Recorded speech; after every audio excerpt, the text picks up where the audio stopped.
All right. So, as per request, I'm going to show you the way of getting into Padmasana, lotus posture that we've been using for, oh boy, some time in Embodyoga that I eventually originally learned from the great teacher Dona Holoman. It was probably 1986. She's still teaching. She's Italian, and you can look her up. She's a spectacular teacher. I learned this from her, and I've been offering it.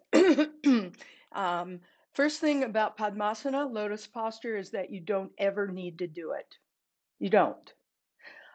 Maybe you really want to. Maybe you have this really easy kind of range of motion in your body, but sometimes you get a little cranky in your knees, perhaps. And then this is for you. All right. So I'm going to be demoing, and here we go. So you start with your legs out, legs out. And I'm going to take one of my legs up and reach around, hold my foot. And as I hold my foot, I'm turning it. I'm taking my thumb on the toe ball and my other fingers on the outer foot. And as I turn it, I'm actually having an effect here. I'm rotating the fibula just a bit, which takes some of the pressure right out of the knee immediately. I'm also using this arm to support up and into me with the low leg, and even my elbows, even on my thigh, to stabilize that a little bit. Then I bring the foot up to forward of the arena, the field of my head and face. Now you can see my foot's pretty far away from my face, but it needn't be, and your range of motion might take it much closer to your face. Just be kind and gentle and so forth. I am happy with mine right out there. And then we come down. So the sole of the foot facing the aura of your face. And then as you come down, you keep the sole of the foot open and it faces the aura of your heart. I'm still lifting and rotating at the fibula. I'm still pushing down a little bit with my elbow basically on the femur. And now I bring it down to the arena of my belly. Important to note, this is right at your center.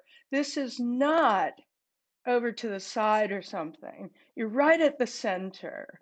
Okay, and then you go even lower. And I'm keeping that just that subtle rotation here. You go even lower to the lower belly, right? And now I'm going to bring it into Padmasana on this other leg. You roll the leg out a little bit, keep lifting, and coming from underneath, you can see I'm supporting that rotation that is helping my knee. And then I bring it into whatever I can. So a half Padmasana right there, and lean back a little bit. In the leaning back, you have the opportunity to lengthen here through the groin. Don't push your leg down. Just don't. Instead, lengthen through the groin, and as if you're just sliding that femur out. Not reaching through your knee. You're sliding the femur out, kneeward. All right, so you can see you may have a different range of motion. You may be all the way down on the ground with your thigh. It doesn't matter, just don't push too hard is the point. Now to come out of it, I'm going to take it around and support it coming out with that same rotation, and then straightening the leg as I push the thigh into my hand, and my hands resist, the leg goes down. All right, we do the other side.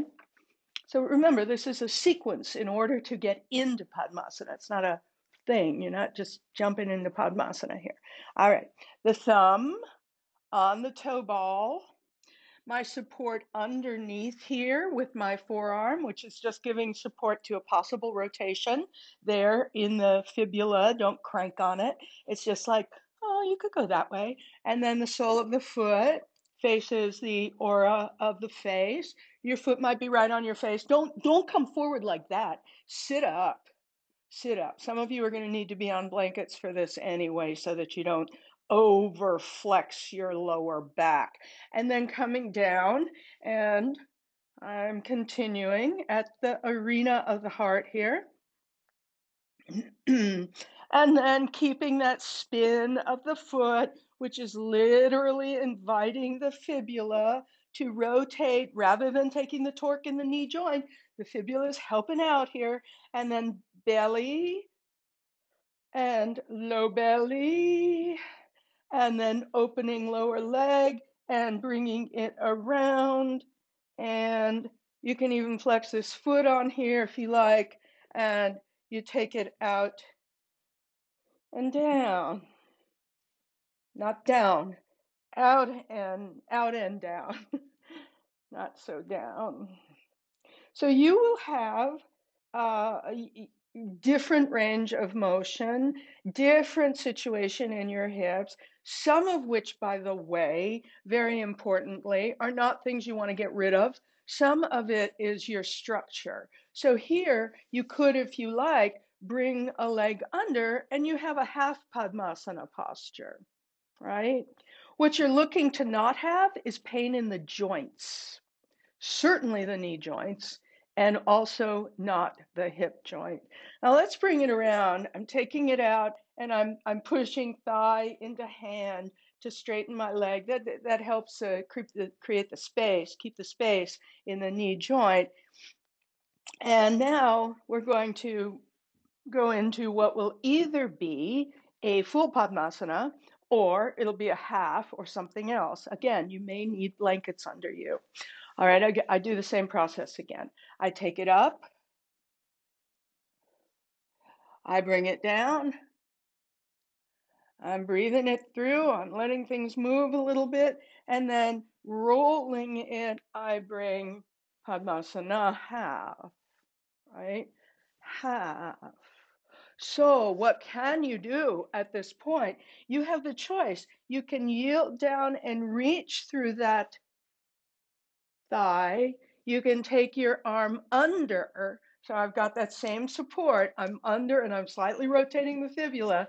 And then you have a choice. You can bring the leg up and over and you're in full Padmasana. Or you can also, equally wonderful, bring the leg under and you're in half.